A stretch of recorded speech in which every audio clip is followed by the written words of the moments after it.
Hi there, Lord Jeg here. Tonight I wanted to talk about coup d'etat. Not just any coup d'etat. Who knows, maybe a coup d'etat coming to you soon. I don't know. But specifically two. One, the book by Edward Luttwak, and the second one, the coup d'etat performed in Six Underground. So, wife and I watched Six Underground the other night, and it was fun. You know, it's a Michael Bay film, so you know he's always good for lots of stunts and gratuitous violence and explosions and just generally over the top mayhem and just stupidity. It was mindless entertainment, and it was good for that. To summarize, basically Ryan Reynolds and his plucky group of overpowered ragtag mercenaries overthrow an authoritarian government and install the dictator's democracy-loving brother in his place. And like I say, it's a Michael Bay movie. It was fun. It was entertaining. If you rate it just on what it is, it was fine. It's a good movie. Just a little mindless mental popcorn, and it's good. The problem is that I see it is that the way that they went about overthrowing the government, it's kind of 19th century. It's even worse than that in some ways, because they didn't even rely on, like modern coups would rely on either an astroturfed movement, that is a fake movement to simulate and thereby hope to stimulate a popular uprising, or just a plain old grassroots popular uprising. And they really didn't do that in this movie. In this, it was basically they took control of like the main power plant and like the main state-owned TV station, and and that was that. And then they encouraged the people to revolt, and all of a sudden the people revolted. So like I say, kind of 19th century in that respect. Not very, not how a modern coup, I don't think, would be done. As we can see by the coup in the Ukraine, or any of the color revolutions, the Arab Spring as it's called. A little bit of a misnomer there, but whatever. We're not going to go into that, because that's a whole other can of worms that I'd be here talking for 2 or 3 hours, and I'm basically talking to myself anyway, so ain't nobody got time for that. But what this got me thinking about was, in my early 20s, I read a book called Coup D'etat, a Practical Handbook, by a proto-neocon named Edward Luttwak, and he's actually gone on. That book kind of got him his start in the public military intellectual kind of market, which is always funny. The reason I call him a proto-neocon is because like most of the neocons, he's a European Jew who has no military experience, no practical military knowledge.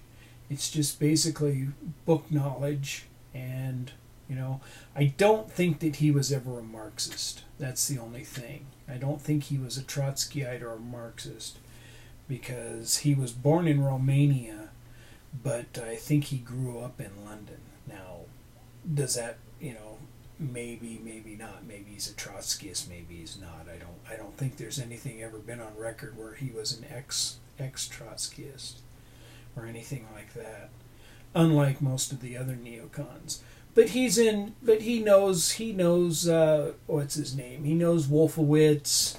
He's written some papers for, I think, CENTCOM. So he's always had his hands in the grubby little neocon, military-industrial complex pie. And that's where I kind of have the problem with him. I read this book when I was, I don't know, I guess it was 90, somewhere between 91 and 93. I don't remember when exactly. So that would have put me in my early 20s. And it wasn't a really big book. It was only, it was a little hardback. It was only about yay big, and about 200 pages, give or take. And I remember reading it and thinking, this is all there is? This is it? I mean, it basically, he to me anyway, maybe this is because I was a weird kid and I spent a lot of time in the library reading history and reading, how to basically overthrow things, and there's a reason for that. The reason isn't because I was just a weirdo, which, that could be argued. But the reason why is because you have to remember, I was born in the late 60s. I grew up during the Cold War. And I, pretty much came of age in the mid-80s, where we were all just a step away. We were that far from nuclear Armageddon. Sometimes it seemed like every day or every other day. So it's going on in the background all the time, and you're always worried, and you're always wondering, when's the big one going to drop? I lived in a rural place, so I wasn't worried about if the big one dropped. So I figured it was going to happen one way or the other. But the thing that I was concerned about is, okay, the world's turned to kitty litter. What do we do now? So that's where I spent a lot of my time in the library, is seeing how societies were created, and how societies after warfare and famine and all the horrible things that happened in history, seeing how societies came back and if they were even capable of coming back. And so maybe I had a little bit of an advantage over your average, person who would read this Coup d'etat book. But when I read it, it basically, save yourself the money. I mean, if you really want to get it, I think you can get it online now. I don't know if it's out of copyright or whatever, or maybe you can, I don't know. But I know that there's PDFs out there. I know you can find the PDF from the original version, probably the version that I read, that was published in America in '69. I think it came out in London originally in '68. But basically, it's really simple. Okay? It's really simple. Save yourself the time. Have some friends or whatever, some co-conspirators in your major media outlets. Have your friends and or co-conspirators embedded with the police or the security apparatus of the state. So you got media, you got police, same thing with the army, and then with the parliament. So basically, if you have X number of thousand people, if you extrapolate it to a medium, small, even small sized country, you'd have to have maybe a couple thousand people. Maybe you could get away with a couple of hundred if it were a really small country and power was really centralized. But basically, once you did that, then you can take over. And he goes through, a lot of the book was basically just recapping a lot of coups that happened in the early mid 20th century. Now I know at some point he did revise the book in like 1979 or something, and then he revised it again in, I don't know, 2015 or something like that, 2016, somewhere around there. He revised it again. So, it's probably gives you a little more history. But I read the book, and that's what I was thinking, is that's all there is? You make it sound so simple. Yeah, sure. I'll get a couple of buddies in the police department, and I'll get a couple of buddies in the newspaper and the radio, and maybe the television, and I'll make sure that, my friend is the chief of police or whatever, and we'll have our violent and bloody revolution, and yoo-hoo, I can take over. It was a load of crap, basically. And that's the way, a lot of these kind of revolutions are, and these coup d'etats, seem like. And I guess it just gets my goat, in a way. Because, if it were that simple, we'd all have revolutions all the time. I mean, seriously, the closest thing you've had to that in America is, arguably right after the right after we won the War of Independence. We potentially could have had a coup. If you read some of the history around there, especially, leading up to or just after, like, say, the Whiskey Rebellion. And, of course, the Civil War, or the War of Northern Aggression, as my Southern friends like to call it. Or, even after the big crackdown on the veterans in when was that? That was in the 20s, I believe. It was either the late 20s or the early 30s, where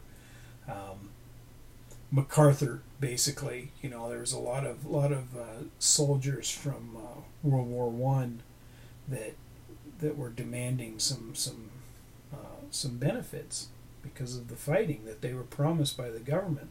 The government basically said, "Screw you," and they marched on Washington D.C. and it was a riot for a little while. And MacArthur went in, and MacArthur broke it up. That could have been a coup right there if they'd have had, a little bit more organization and a little bit more sympathizers in power. Of course, there's the potential coup that not Vannevar Bush. That's a NASA Nazi guy. What's Herbert Walker's dad's name? I don't remember. Anyway, Bush's dad.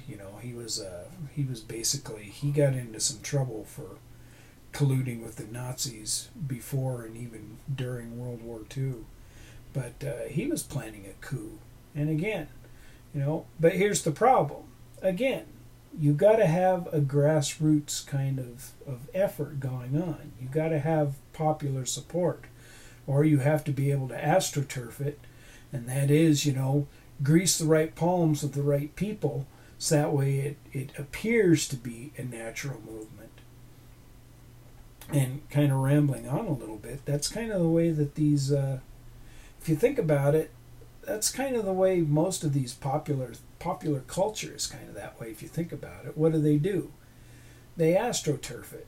They have some, they pay a bunch of celebrities to promote something, and then everybody goes, "Oh, I want to be like that celebrity," and so they got to go get their, Air Jordans or Yeezys or whatever.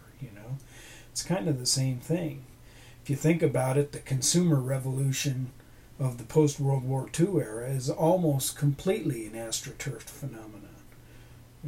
The whole military-industrial complex, the state of constant war. It could be reasonably argued that that after World War II, the industrial military complex that Eisenhower was warning us all about, by then it was too late. It was already in. The coup had already happened. Whether it was because of Operation Paperclip and, or before that, maybe enough communist infiltrators in FDR's cabinet, because it seems like winning World War II was the worst possible thing that could have happened to us, because you went from, rock-ribbed, strong-jawed, Merca, fuck yeah, to, basically soy boys and trannies, Soy boys, trannies, and abortion on demand. Yay, go Merca. But anyway, basically, that's what I really wanted to talk about was Coup d'etat, and how it's a practical handbook, but it's not. It's a terrible book. And,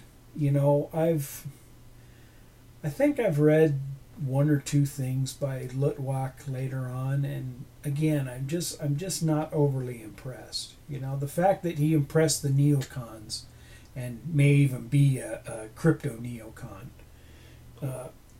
is another reason for me just to not be impressed. I'm just not impressed.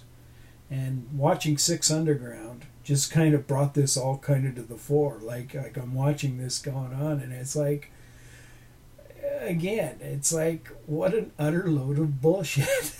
It just doesn't work that way. I mean, if you want to see what works, you want to see what the modern intelligence complex and astroturfing and lots of money will buy you. Go look at the color revolution in the Ukraine. That's how it's done now. That's how it's, that's the real way that you pull off a coup. So, again, if you want to read the book, read the book. If you want to watch the movie, watch the movie. At least the movie's entertaining. I'll give it that. The book, you'd be better off just reading a lot of history and going that way, because I mean, again, he recaps a lot of coups in his book, and goes through and goes through some of them a little more than others, but so as a history book, so. As a practical handbook, total load of garbage. Don't even worry about it. And if you want to start a real revolution, join the CIA. They seem to kind of have it down. They seem to be the ones who are able to do it, get it done. And let's just hope that the storm comes and that particular toilet gets flushed. But anyway, thanks for coming by. Thanks for tuning in. And we'll see you next time. And take care. Have fun.